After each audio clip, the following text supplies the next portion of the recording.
Olá, meus amigos, tudo bem com vocês? Espero que estejam bem, espero que ainda estejam motivados, disciplinados, sabendo que vocês têm condições de alcançar o sucesso com o seu próprio esforço, certo?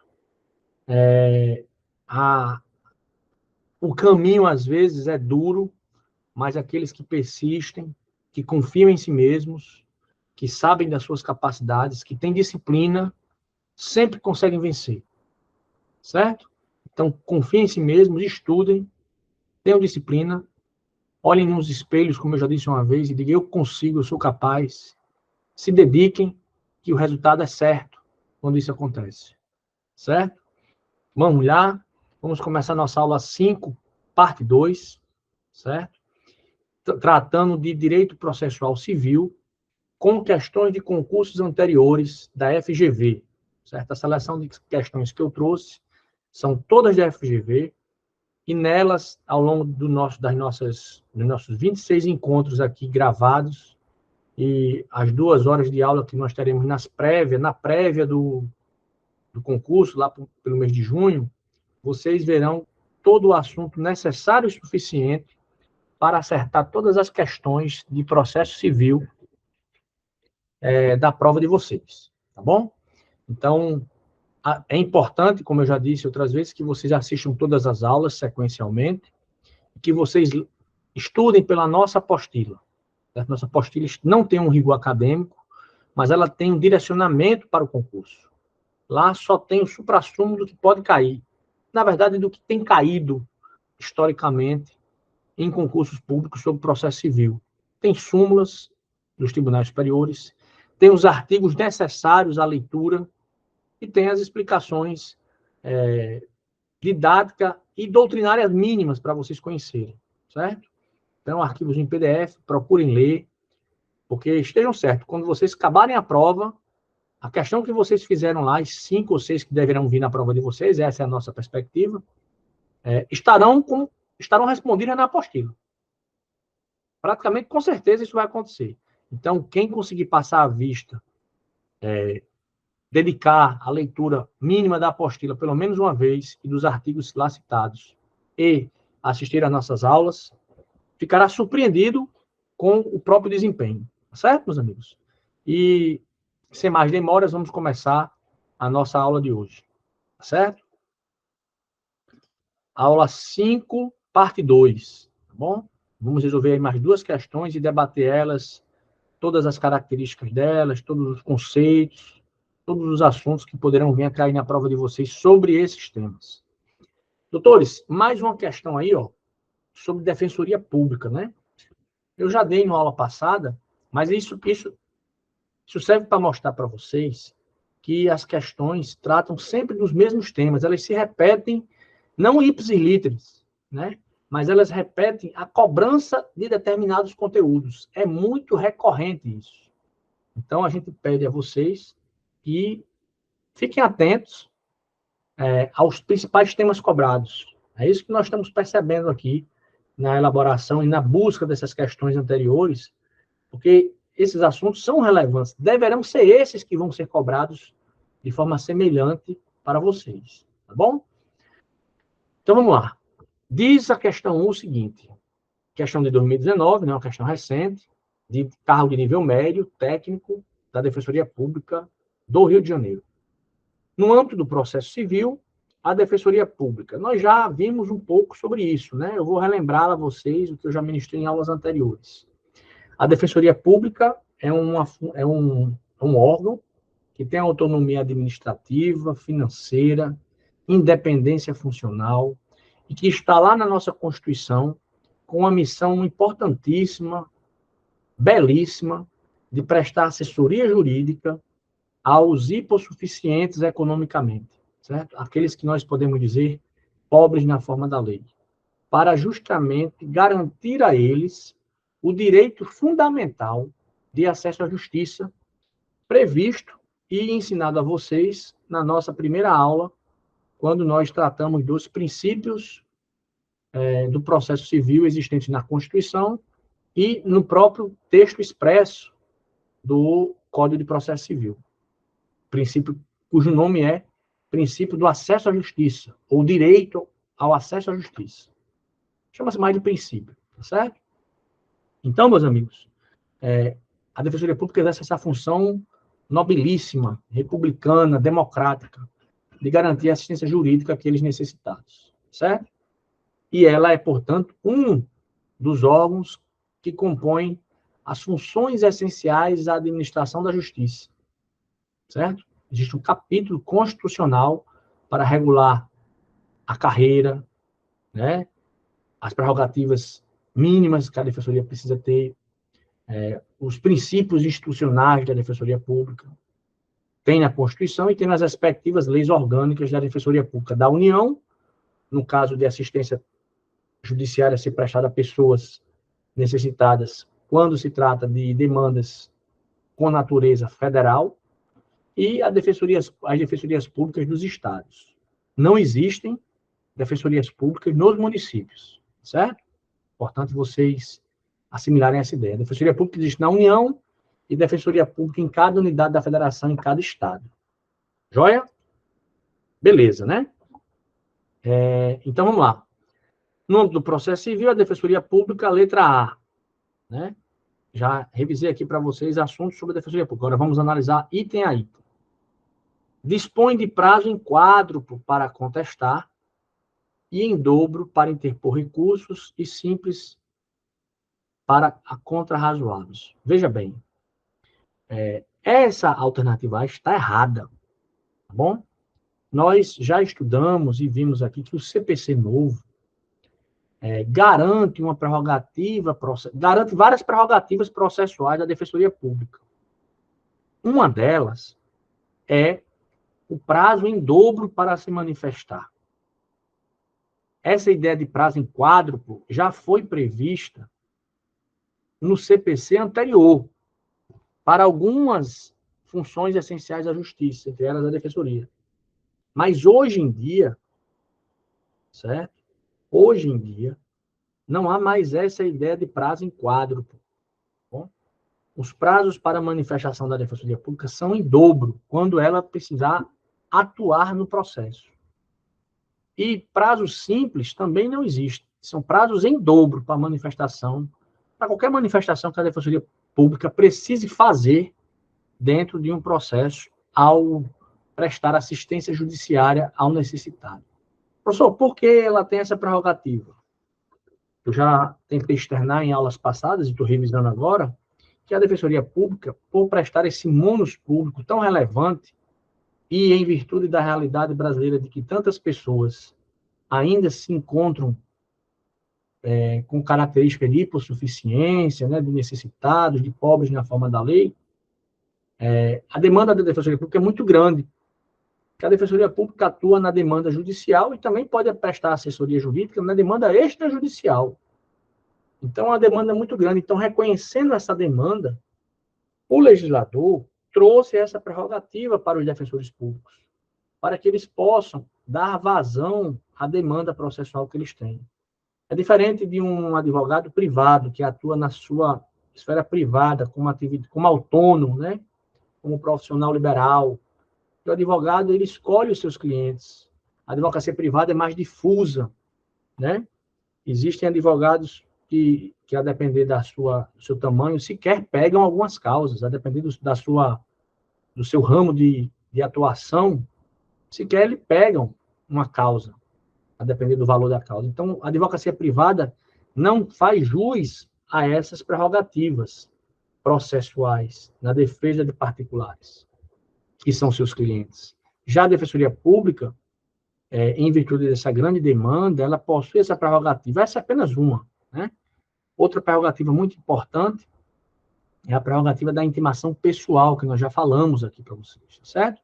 Então, a Defensoria Pública, essa ideia de que dispõe de prazo em quádruplo para contestar, não. Prazo em dobro. Para se manifestar em qualquer ato processual que venha a acontecer, como regra, né? Dentro do processo civil, certo? Então, a letra A está errada. Certo? Errado. A letra B diz: a Defensoria Pública tem a prerrogativa de intimação pessoal, mediante carga, remessa ou meio eletrônico. Se vocês se recordarem de uma aula anterior, eu já disse isso a vocês. Essa é a disposição expressa do CPC. A Defensoria Pública tem a prerrogativa de ser intimada pessoalmente de todos os atos do processo. Intimada pessoalmente. Uma intimação feita por edital para um cliente que está sendo assistido pela Defensoria Pública, ela é inefetiva, inválida, não vai produzir efeitos em face da Defensoria Pública. Certo? E, professor, o que significa isso aí? Mediante carga, mediante remessa ou meio eletrônico? Vejamos bem. Quando os processos eram físicos, e pode ser que ainda no Brasil haja lugares onde existam processos físicos, né?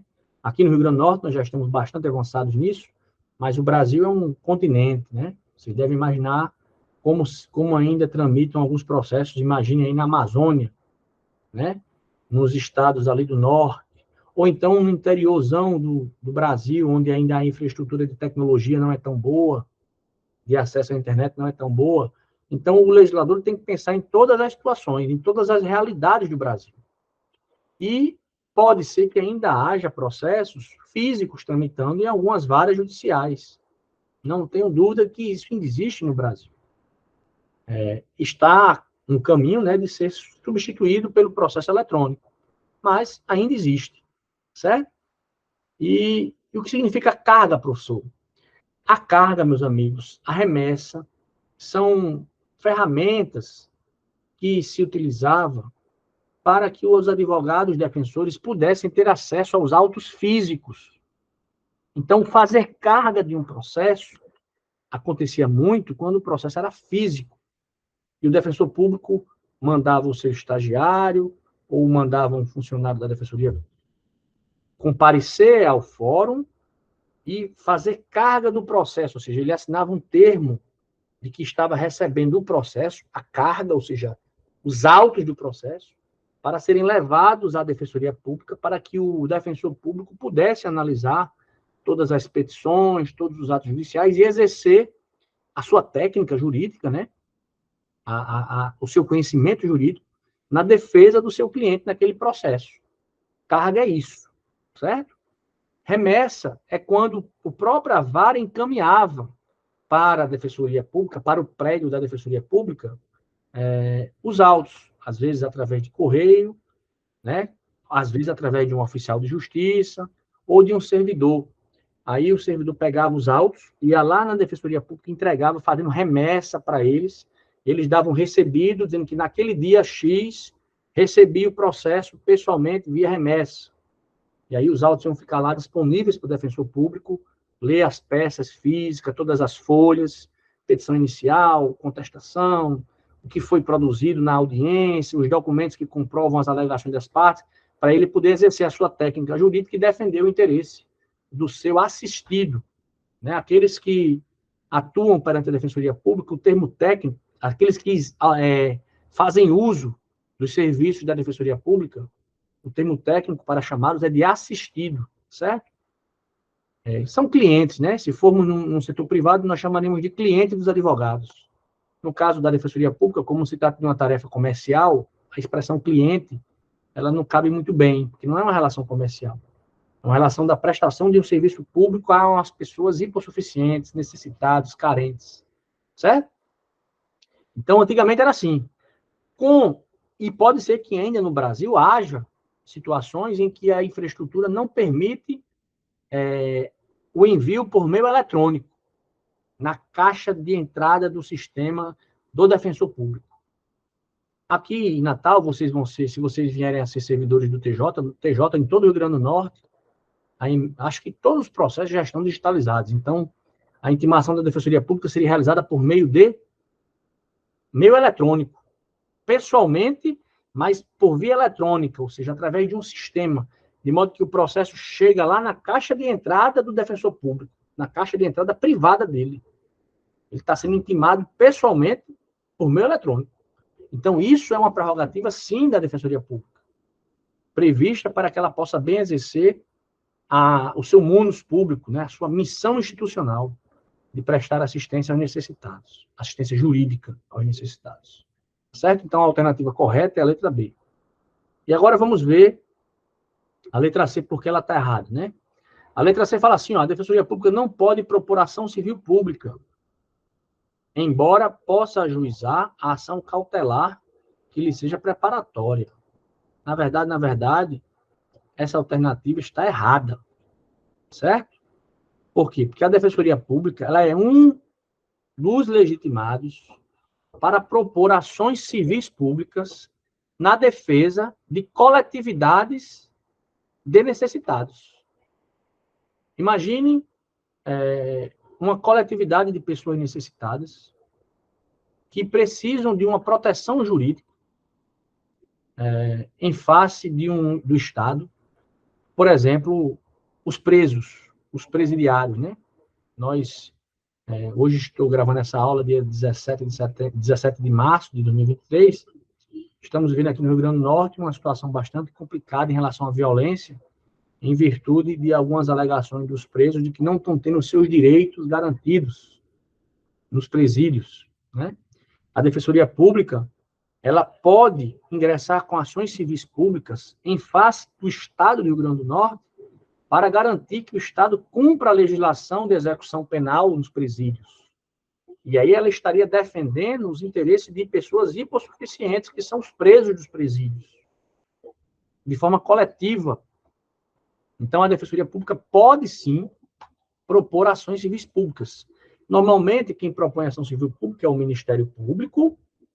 A Defensoria Pública também pode propor ações civis públicas e em alguns casos, a Advocacia Pública, a AGU, Procuradorias do Estado e Procuradoria do Município. Mas isso é um detalhamento que não vem ao caso agora. Mas esses são legitimados para propor ação civil pública. Eu, Arlen, não posso. Eu, particular, que não exerço nenhuma dessas funções, não posso propor nenhuma ação civil pública. Não posso.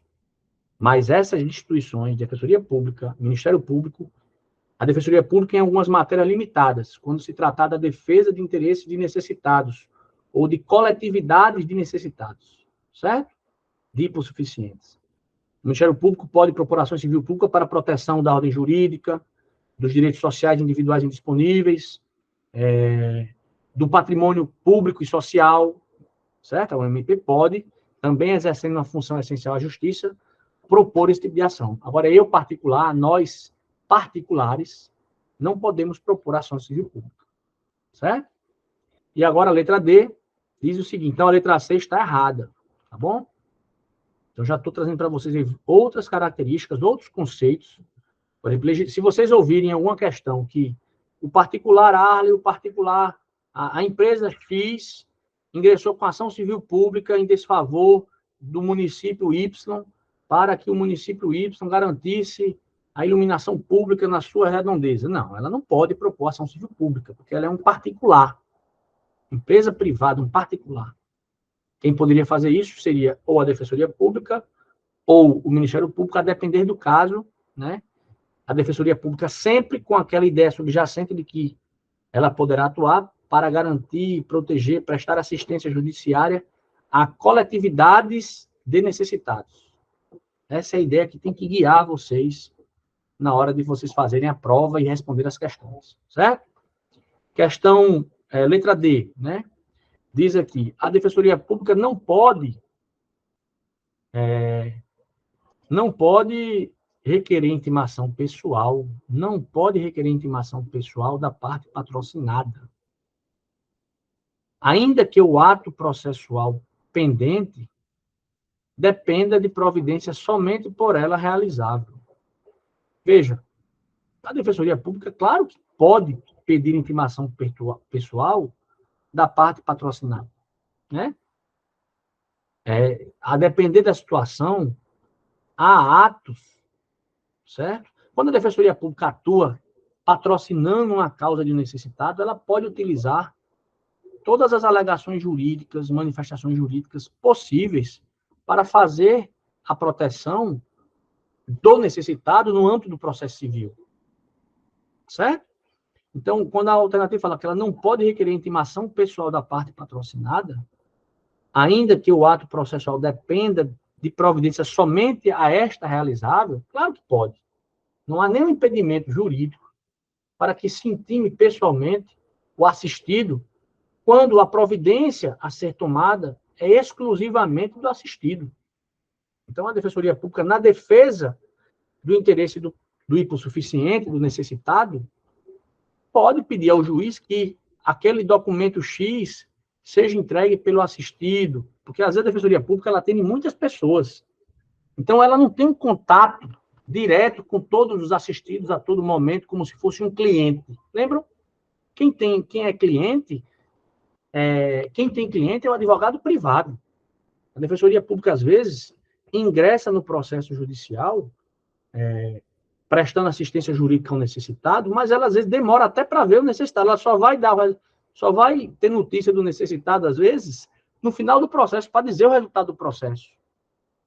Certo? Então, essa alternativa D não tem fundamento, não tem previsão legal. Então, ela é uma invenção do examinador. Bom? Não caiam nas invenções. Procurem perceber as invenções do examinador para vocês acertarem as questões. Tá certo? É preciso conhecer a lei, é preciso conhecer o que está na minha apostila, leiam lá, e é preciso também ter um pouco de feeling, né? De atenção para qual é a missão institucional da Defensoria Pública, qual é a missão institucional do Ministério Público, qual é o dever de um juiz no processo, quais são os atos do juiz no processo. É essas coisas que têm caído de forma sistemática nas provas elaboradas pela Fundação Getúlio Vargas. Beleza? Agora nós vamos aqui à letra E. Caso perca por negligência o prazo para recorrer de sentença desfavorável à parte patrocinada, ou seja, seu assistido, o defensor público poderá ser civil e regressivamente responsabilizado. Olha o que essa alternativa está dizendo. A gente fica com vontade de marcar ela, né? Ou seja, ela está dizendo o seguinte, olha, se o defensor público, por negligência, perder o prazo para recorrer de uma sentença que foi desfavorável ao seu assistido, ao seu patrocinado, ele poderá responder civil e regressivamente. Poderá ser responsabilizado civil e regressivamente. Vejam bem, meus amigos. Os defensores públicos, eles atuam na defesa, como eu já disse, de muitas pessoas carentes, hipossuficientes, necessitadas. E o CPC, para protegê-los nessa atuação, autoriza a responsabilização deles, mas não por negligência, porque negligência é uma modalidade de culpa, certo? A culpa, ela pode se manifestar de 3 formas: negligência, imperícia e imprudência, certo? Essas são as 3 formas de manifestação da culpa. Quando o defensor público age com negligência, imperícia ou imprudência, ele não pode ser responsabilizado civilmente para pagar a indenização ao seu patrocinado. Ele vai ficar imune, professor, a uma sanção? Claro que não.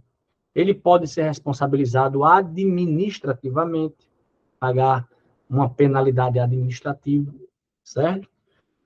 E o cliente dele, professor, que perdeu a ação, mesmo não tendo razão, por uma negligência do defensor. O cliente dele, o patrocinado dele, já que não é um cliente, né? O assistido dele, vai ingressar com uma ação de responsabilização do Estado, em face do Estado, e não em face do defensor público.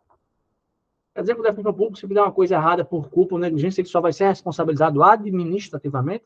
Sim. Administrativamente. E se for crime, também, criminalmente, né? Caso seja um crime, a negligência da qual resultou o dano para o seu patrocinado. Agora, se o defensor público, por dolo, ou seja, com a intenção, ou por fraude, gerar um prejuízo, deixar de recorrer, ou gerar um prejuízo à parte patrocinada, ou seja, o seu assistido, se por dolo ou fraude, aí ele vai ser responsabilizado, sim, senhor. Inclusive civilmente, na pessoa dele. Certo? Então, a letra E está errada por isso, porque ele coloca a possibilidade de responsabilizar o defensor público por negligência na seara civil. E a lei não autoriza a responsabilização civil do defensor público por ato culposo, né? Ato em que ele não tinha vontade, ato em que ele agiu por negligência, ele deixou passar um prazo, porque ficou desatento, eram muitas informações. Ele cometeu um erro, sim. Vai ser responsabilizado administrativamente. Mas civilmente, a responsabilidade civil, meus amigos, é a responsabilidade de restaurar o dano sofrido, inclusive em pecúnia, em dinheiro. Então, quando um agente do Estado age, isso vocês vão estudar mais em direito administrativo. E o defensor público é um agente público, né? É um agente do Estado que presta um serviço público de assistência judiciária aos necessitados. Quando ele age culposamente e essa ação dele causa um dano ao particular, ao administrado, o administrado pode cobrar esse dano, mas ele vai cobrar ao Estado, à esfera estatal de onde o agente público, aonde o agente público estava, de onde o agente público é vinculado, né? Da qual o agente público pertence. Mas se for um defensor público, ele não será responsável, ele não vai ser civilmente responsabilizado por ato culposo, apenas por ato doloso, certo? É isso que diz o CPC, se não me falha a memória, no artigo 182, tá bom? Tomara que com isso eu tenha sido claro. Então, a resposta correta para nosso item, né, como nós vimos, é até fácil, é a letra B de bola. Ela quer saber se você conhece bem as prerrogativas processuais da Defensoria Pública. Tá certo? Agora nós vamos para a próxima questão e tentarmos finalizar a nossa aula com chave de ouro. Finalizar esse vídeo aqui com chave de ouro. Certo? Olha só. Também uma ação, uma questão, né, da FGV de 2018, agora para um cargo de nível superior, certo? Vamos analisar essa questão, porque nela nós vamos verificar, vamos fazer um resumo agora sobre todos os assuntos de processo, ou quase todos, que nós já vimos aqui, desde que nós começamos o nosso curso de processo civil, certo? Vamos lá. Diz a questão, Manuel propôs uma ação de separação judicial em face de Fernanda. Após a citação, ou seja, após Fernanda ter sido citada para apresentar a contestação, né? Após a citação e já ultimada a fase instrutória, lembra que nós já vimos que o processo, o indivíduo entra com a petição inicial, o juiz analisa se tem os requisitos, manda citar o réu apresenta a sua contestação, que é a sua resposta, no prazo de 15 dias, contados da juntada do AR ou do mandado cumprido do oficial de justiça. E aí tenta-se uma conciliação, não se consegue, aí vai-se para a fase de instrução. Aí essa questão fala assim, ó, ultimada a fase instrutória, ou seja, o que é a fase instrutória? É a fase de produção de provas. Então já passamos até da fase da produção de provas. Ou seja, ultimada a fase da produção de provas, ou seja, esse processo já está um pouco mais na frente. As partes peticionaram em conjunto, ambos peticionaram em conjunto após a instrução probatória, apresentando o requerimento de homologação de proposta de acordo do divórcio, ou seja, depois desse trâmite processual, inclusive já após produção probatória, né, que é a fase chamada instrutória, os ex-nubentes, né, o ex-casal fez um acordo e disse, vamos nos divorciar, né?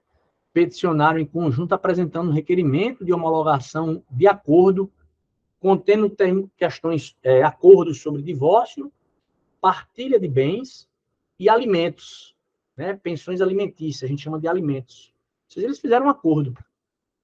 O processo começou a tramitar, mas em algum momento, fora dos autos, eles conseguiram fazer um acordo e perceberam que era melhor solucionar isso através de um acordo. Quando eles fazem esse acordo, eles reduzem esse acordo num termozinho de acordo e pedem ao juiz e juntam isso no processo, peticionam isso no processo e pedem ao juiz para homologar esse acordo, porque com esse acordo homologado, aquela decisão do acordo, depois se um ou outro quiser, né, dizer que não fez, ou quiser deixar de cumprir, não vai mais poder. Estando homologado judicialmente, a parte que está sendo prejudicada pelo descumprimento do acordo já vai poder executar diretamente no âmbito judicial as normas fixadas naquele acordo, certo?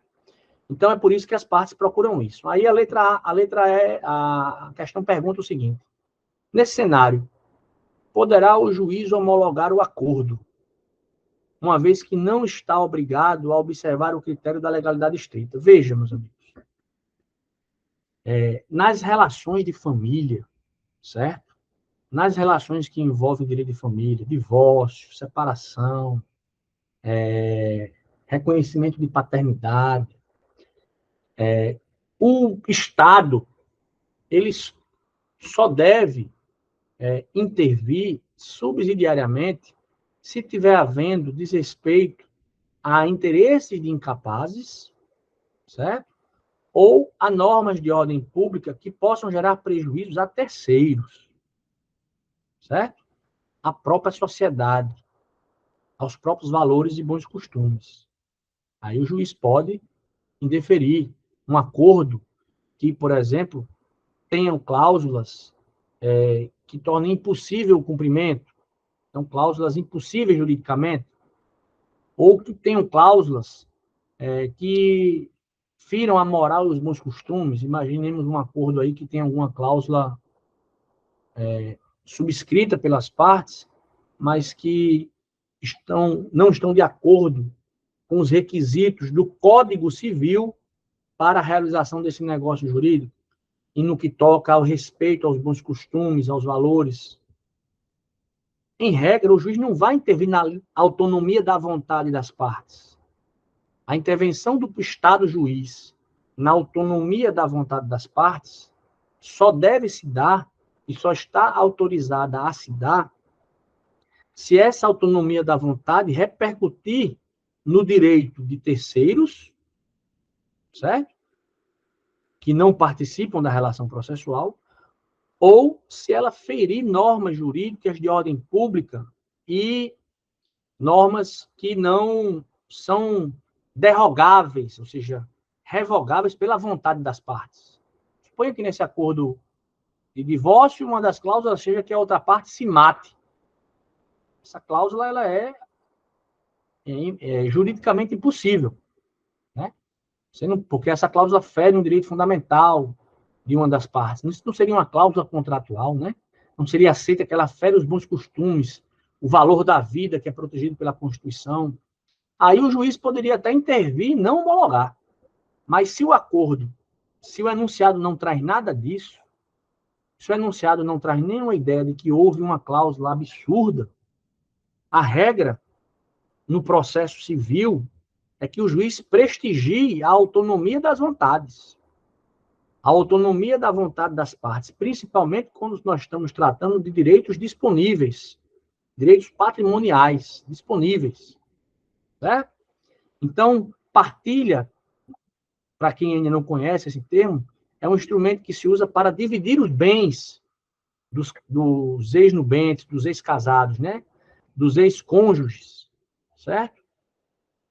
Beleza. Divórcio é o instrumento jurídico que se usa para encerrar a relação jurídica que decorre do casamento, por termo ao casamento. E os alimentos são obrigações que o Código Civil traz para os que foram casados, do dever, né, de garantir a manutenção mínima de subsistência através de alimentos, aquele que não tem condições, mesmo depois de divorciado, de se sustentar por si mesmo. Tem a ver até com dignidade humana, solidariedade familiar. Então, essas questões aí, em sendo um acordo feito por partes capazes, e aqui a questão não indica nada de incapacidade de Manuel ou de Fernanda, certo? Ao juiz só cabe homologar o acordo de vontades. Não cabe a ele invadir a autonomia da vontade das partes para negar um acordo ou para não homologar um acordo, a não ser nesses casos que eu trouxe, certo? Então, a resposta correta, a letra A está correta. O juiz deve, sim, num acordo em que há livre manifestação de vontade em pessoas capazes de manifestar essa vontade, ele deve homologar o acordo e ele está autorizado a, mesmo que não observe a legalidade estritíssima da lei no que toca ao procedimento de divórcio, porque as relações familiares, o acasamento, o divórcio, são relações jurídicas que decorrem da autonomia da vontade dos envolvidos, certo?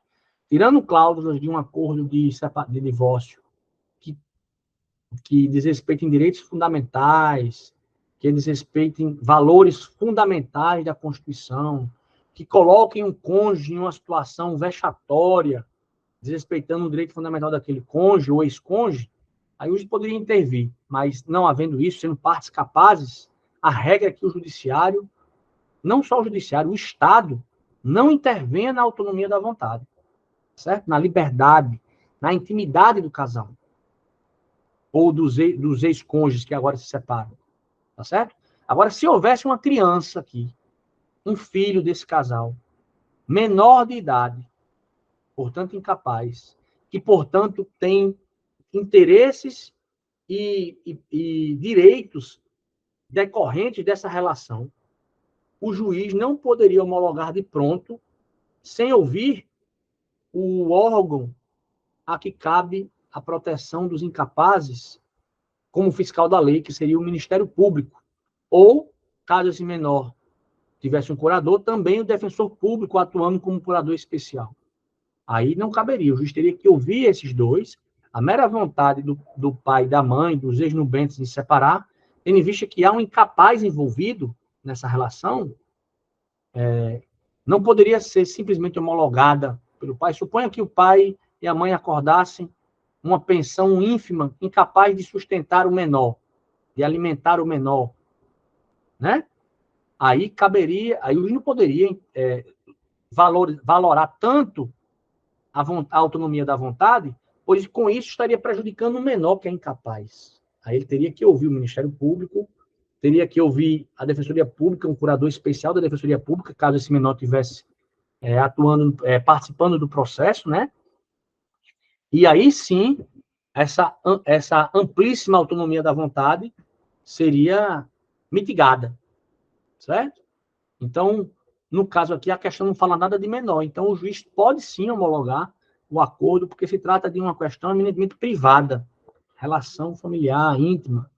E aí o Estado, o juiz, não deve invadir essa intimidade. Certo? Beleza. Letra B. Então, essa daqui é a nossa resposta. Certo? Logo de cara. Beleza. Letra B. Poderá o juiz homologar o acordo? Poderá o juiz homologar o acordo. Apenas quanto à partilha e alimentos. Ou seja, apenas quanto a divisão dos bens e a pensão alimentícia.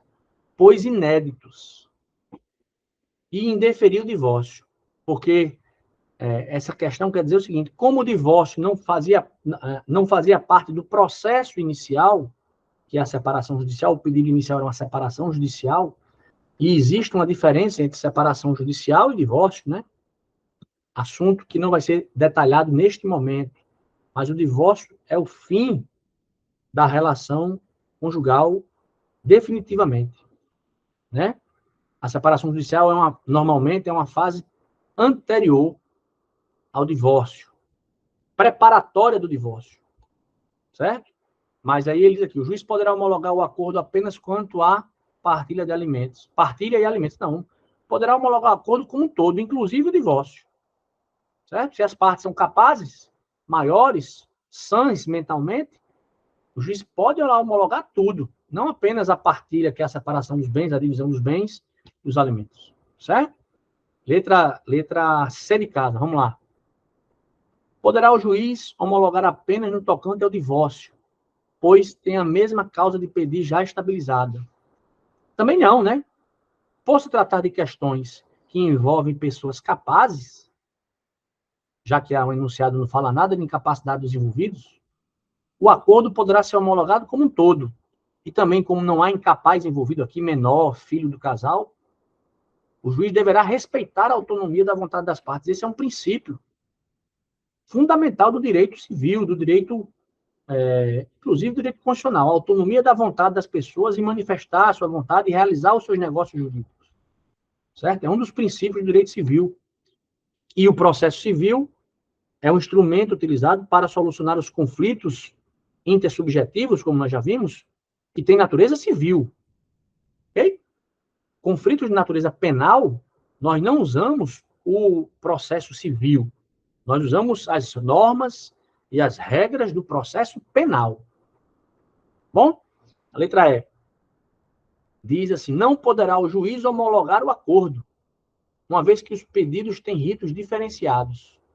Não é a legalidade estrita do rito que vai impedir a homologação desse acordo. Certo? Então, a letra A também está errada. Há alguns tipos de processos que, em virtude dos ritos serem diferenciados, não autorizam ao juiz grande amplitude quanto à decisão de homologação de acordos, ou a decisão de deferimento ou não dos direitos pleiteados nesse tipo de processo. Mas nós não vamos adentrar nesse momento aqui, nessa diferenciação, naquilo que nós chamamos de ritos especiais ou procedimentos especiais. Não é o momento de nós debatermos isso, inclusive isso não está na edital de vocês. Então, vamos pular essa etapa. Bom? Letra E. Não poderá o juiz homologar o acordo. Primeiro que poderá, né? Nós já vimos que poderá e já fundamentamos bem isso para que vocês compreendam. Segundo, uma vez que a demanda é de separação e já se estabilizou. Não. Né? Também já tratamos disso. Então, a letra A, essa questão é a resposta correta, tá certo? Está aí clara a explicação para vocês, né? Espero que vocês tenham entendido. Qualquer dúvida, eu peço que vocês mandem por e-mail, tá bom? Que eu terei o maior prazer em responder ao e-mail de vocês, tirando essas dúvidas. E desejo que vocês mantenham a força, mantenham os estudos, confiem em si mesmos, porque do suor e do trabalho é que virá o seu sucesso. Certo? É um prazer estar com vocês aí. Até a próxima aula, meus amigos. Tudo de bom. Valeu. Parabenizar a você que chegou até aqui nesse vídeo, estudando processo civil conosco, estudando direito civil conosco, ou direito eleitoral conosco. É um prazer tê-lo no nosso canal, recebendo conteúdo de qualidade que vai lhe ajudar na sua formação jurídica e também para que, se você pretender entrar em concursos públicos. Esse projeto é um projeto pessoal que eu tenho, que visa distribuir conhecimento com razoável qualidade para todos aqueles que queiram se formar, incrementar o seu repertório jurídico, intelectual e, mais do que isso, concorrer a cargos públicos. De toda forma, meus parabéns. Mas, se você gostou desse conteúdo e entende que esse conteúdo lhe ajudou no seu engrandecimento, e se você quer me ajudar nesse projeto, eu ficaria muito grato se você pudesse fazer um Pix para o número que aparece aí na sua tela, de modo que esse projeto possa ser incrementado, aumentado, já que até o presente momento eu tenho investido todas essas aulas, todas essas edições, têm sido financiadas por mim mesmo, com recursos próprios, e para eu poder expandir o projeto, eu preciso da sua ajuda. Então, qualquer valor que você fizer de Pix para o número que se apresenta aqui na sua tela será bem-vindo, não é obrigatório, só faça se você entender que vale a pena e que você queira, caso você queira ajudar na expansão desse projeto educacional do professor Arley Souza, e se você fizer, ficarei muito grato. Se não fizer, não tem problema, nós vamos tentar devagarinho expandir esse projeto, mas se você puder nos ajudar, ficaremos muito gratos. Um Pix de qualquer valor, seria, eu diria, uma ajuda, né, uma contribuição para que a gente possa incrementar esse nosso projeto. Bom, eu agradeço a atenção de vocês, continue nos estudos, a formação da gente ela é um caminho constante ao longo de toda a nossa vida, e se você pretende alcançar algum concurso público, não pode parar na metade. O concurso público é uma maratona, né? Não é uma corrida de 100 metros. Então, permaneça estudando, permaneça revisando, confie em você mesmo, que o seu baú do conhecimento está sendo enchido todos os dias que você assiste a aula com a gente, faz os exercícios com a gente e incrementa, né, seu repertório intelectual com a gente. Tá bom? Muito obrigado e até a próxima.